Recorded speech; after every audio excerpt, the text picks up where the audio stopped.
Nursing knowledge चॅनलमध्ये तुमचं हार्दिक स्वागत आहे. तर आजच्या या व्हिडिओमध्ये मी घेऊन आलेली आहे फंडामेंटल ऑफ नर्सिंगचा टॉपिक आजार व आजाराची कारणमीमांसा. सो असेच नवीन नवीन नर्सिंग रिलेटेड टॉपिक बघण्यासाठी माझ्या चॅनलच्या बेल आयकॉनला क्लिक करा, लाईक करा, व्हिडिओ पूर्ण एंडपर्यंत पहा. व्हिडिओ आवडल्यास लाईक करा, कमेंट करा आणि शेअर करा. सो आपण बघूया आजाराची व्याख्या. आजार म्हणजे काय? तर व्यक्तीच्या शरीरामध्ये रचनात्मक किंवा कार्यात्मक अडथळा निर्माण झाल्यास त्याचा परिणाम शारीरिक व मानसिक स्वास्थ्यावर होणे म्हणजे आजार किंवा रोग होणे होय. आता व्यक्तीच्या शरीराच्या रचनात्मक आणि कार्यात्मक स्वास्थ्यावर अडथळा निर्माण होतो. रचनात्मक म्हटलं तर शरीराच्या कुठल्याही भागाला व्यंग निर्माण होणे आणि कार्यात्मक म्हटलं तर शरीराच्या इंटरनल अवयवांचं कार्य बिघडणे किंवा कार्यामध्ये अडथळा निर्माण होणे, या दोघांचाही परिणाम व्यक्तीच्या शारीरिक आणि मानसिक स्वास्थ्यावर होतो. त्यालाच आपण आजार होणे किंवा रोग होणे असं म्हणतो. तर ही होती व्याख्या. नंतर बघूया आपण की आजाराची कारणमीमांसा काय आहे. आपल्याला व्यक्तीला आजार कोणत्या कोणत्या कारणामुळे होऊ शकतो, कोणते कोणते घटक असतात ज्याच्यामुळे व्यक्तीला आजार होतो ते आपण बघूया. कोणत्याही मनुष्यास आजार अथवा रोग विशिष्ट अशा एकाच कारणामुळे होत नसून वातावरणातील काही घटक, सहाय्यभूत घटक, व्यक्तीच्या राहणीमानाचा दर्जा, सवयी या सर्वांचा परिणाम अल्प अथवा दीर्घ काळासाठी असून त्यास आपण आजार असे म्हणतो. आता कुठल्याही व्यक्तीला आजार कुठल्या अशा ठराविक कारणामुळे होत नाही, तर हे वेगवेगळ्या घटकांवर डिपेंड असते. काही सहाय्यभूत घटक असतात, काही वातावरणातील घटक असतात, काही व्यक्तींचा राहणीमानाचा दर्जावर डिपेंड असते, काही व्यक्तीच्या सवयींवर डिपेंड असते. तर अशा वेगवेगळ्या घटकांवर आजार होणे डिपेंड असते. तर काही आजार असे असतात ते अल्प काळासाठी होतात आणि काही आजार असे असतात की ते आपल्याला दीर्घ काळासाठी होत असतात. तर खाली आपण बघूया की आजाराचे असेच वेगवेगळे घटक दिलेले आहेत, ते कोणते आहेत ते बघूया. पहिलं घटक आहे भौतिक घटक. भौतिक घटकमध्ये आपण बघूया दूषित धूळ, हवा, पाणी यामुळे व्यक्तीच्या आरोग्यावर गंभीर परिणाम होतात. उदाहरणार्थ दूषित पाण्यामुळे व संसर्गजन्य रोग पसरतात. आता भौतिक घटकमध्ये दूषित धूळ येते वातावरणातील, हवा येते, पाणी येते, यामुळे व्यक्तीच्या आरोग्यावर गंभीर परिणाम पडतो. जसं की जर आपण दूषित हवा घेतली, म्हणजे दूषित हवा म्हणजे ज्याच्यामध्ये रासायनिक केमिकल मिसळलेले असतात, रासायनिक वायू मिसळलेले असतात, आणि अशी जर हवा आपण इनहेल केली, आपण अशी हवा श्वासाद्वारे आतमध्ये घेतली तर आपल्या श्वसन संस्थेवर परिणाम पडतो आणि त्याच्यामुळे आपल्याला गंभीर आजार उद्भवू शकतात. दूषित पाणी पिल्यामुळे आपल्याला संसर्गजन्य रोग होण्याची चान्सेस असतात. हा भौतिक घटक होता. नंतर दुसरा घटक बघूया जैविक घटक. आता जैविक घटकांमध्ये बघूया मनुष्याव्यतिरिक्त असणारे वातावरणातील इतर जैविक घटक म्हणजेच सूक्ष्मजीव, जंतू, किडे, कीटक तसेच इतर प्राणी व पक्षी यामुळे व्यक्तीच्या आरोग्यावर चांगले तसेच वाईट परिणाम होतात. आता जैविक घटकमध्ये जितके पण सूक्ष्म जीवजंतू आहेत त्या जीवजंतूमुळे आपल्याला मानवाच्या शरीरावर काही चांगले परिणाम पडतात तर काही वाईट परिणाम पडतात.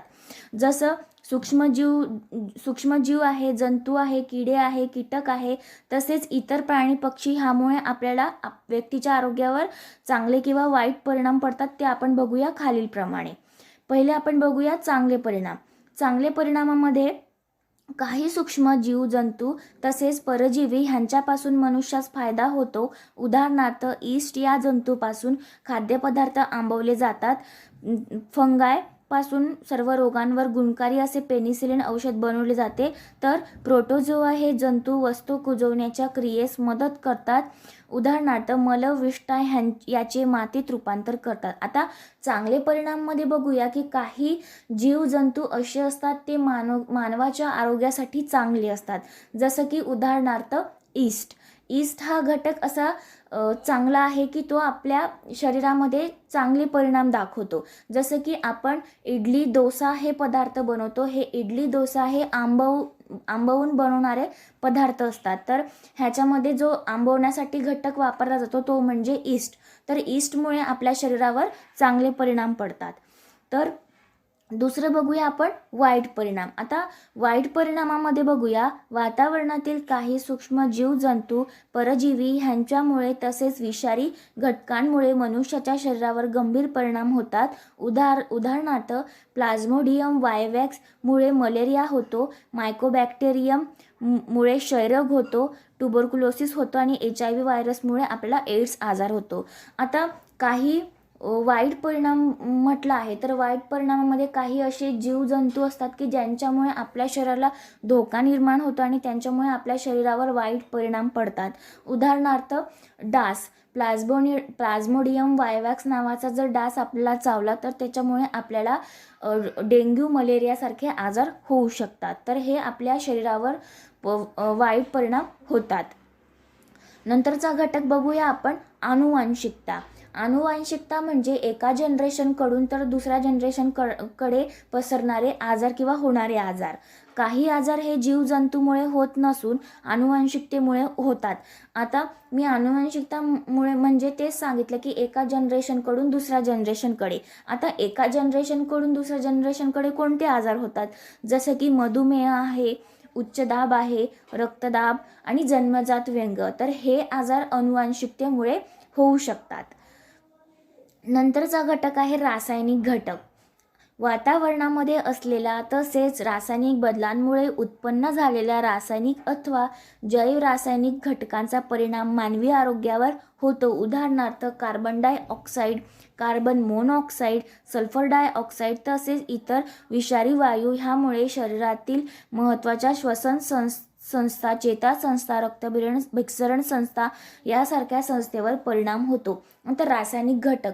वातावरणामध्ये वेगवेगळ्या फॅक्टरीमधून, वेगवेगळ्या कंपन्यांमधून विषारी वायू सोडले जातात, जसं की सल्फर डायऑक्साईड, कार्बन मोनॉक्साईड हे वातावरणातील हवेमध्ये पसरलेले असतात आणि ती जर हवा आपण श्वासोच्छवासाद्वारे श्वसन संस्थेमध्ये जर आत घेतली तर त्या रासायनिक वायूमुळे आपल्या श्वसन संस्थेवर वाईट परिणाम होतो.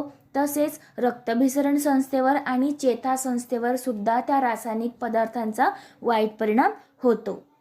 नंतरचा घटक आहे इतर घटक. आता काही इतर असे घटक दिले आहे की ज्याचा आपल्या आरोग्यावर परिणाम होतो. तर इतर घटकमध्ये पहिला आहे व्यक्तीचे राहणीमान. आता व्यक्तीचे राहणीमान इम्पॉर्टंट आहे. जर आपण आपली वैयक्तिक स्वच्छता मेंटेन नाही ठेवली, आपण जर आपले आरोग्य चांगले राखण्यासाठी आपली स्वतःची स्वच्छता जर मेंटेन नाही ठेवली तर त्याच्यामुळे आपल्याला वेगवेगळ्या जीवजंतूचा प्रादुर्भाव होण्याची शक्यता असते आणि त्याचा आपल्या आरोग्यावर खूप मोठा गंभीर परिणाम पडतो. नंतर बघूया सवयी. नंतरचा घटक आहे सवयी. काही लोकांना चांगल्या सवयी असतात, काही लोकांना वाईट सवयी असतात.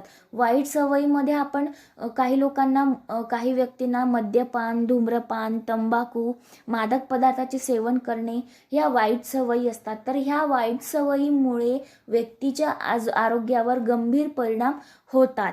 जसं की उदाहरणार्थ तंबाखू खाल्ल्यामुळे व्यक्तीला कर्करोग होतो. असे वेगवेगळ्या सवयीमुळे मानवाच्या आरोग्यावर, व्यक्तीच्या आरोग्यावर गंभीर परिणाम होतात. नंतरचा घटक बघूया आहार. आहारामुळे सुद्धा व्यक्तीच्या आरोग्यावर गंभीर परिणाम होतात. चांगल्या प्रतीचा योग्य व पुरेसा आणि सकस आहार जर आपण घेतला नाही तर त्या आहारामुळे आपल्याला कुपोषण होण्याचे चान्सेस असतात, झुरणी रोग होण्याचे चान्सेस असतात. जर पूरक आहार जर आपण घेतला नाही, पूरक आहारामुळे सुद्धा जीवनसत्वाचा अभाव होतो आणि जीवनसत्वाच्या अभावामुळे सुद्धा आपल्याला वेगवेगळे रोग होऊ शकतात. जसं की उदाहरणार्थ जीवनसत्व अच्या कमतरतेमुळे रातआंधळेपणा होतो. असे विविध रोग आपल्याला होऊ शकतात. नंतर बघूया व्यायाम. जर आपण नियमितपणे जर व्यायाम नाही केला तर त्याच्यामुळे सुद्धा आपल्याला आपल्या शरीरावर गंभीर परिणाम होऊ शकतो. जर आपण नियमितपणे व्यायाम केला तर त्याच्यामुळे आपले शारीरिक आपले शरीर सुदृढ राहते आणि आपल्या शरीरातील संस्थेचे कार्य सुरळीत चालते आणि व्यवस्थित भूकसुद्धा लागते आणि आपलं जे पण पाणी आणि मलमूत्र निवारण जे कार्य असते ते सुद्धा सुरळीत चालते. त्याच्यामुळे व्यायाम करणे, ॲक्टिव्हिटी करणे हे सुद्धा गरजेचं असते.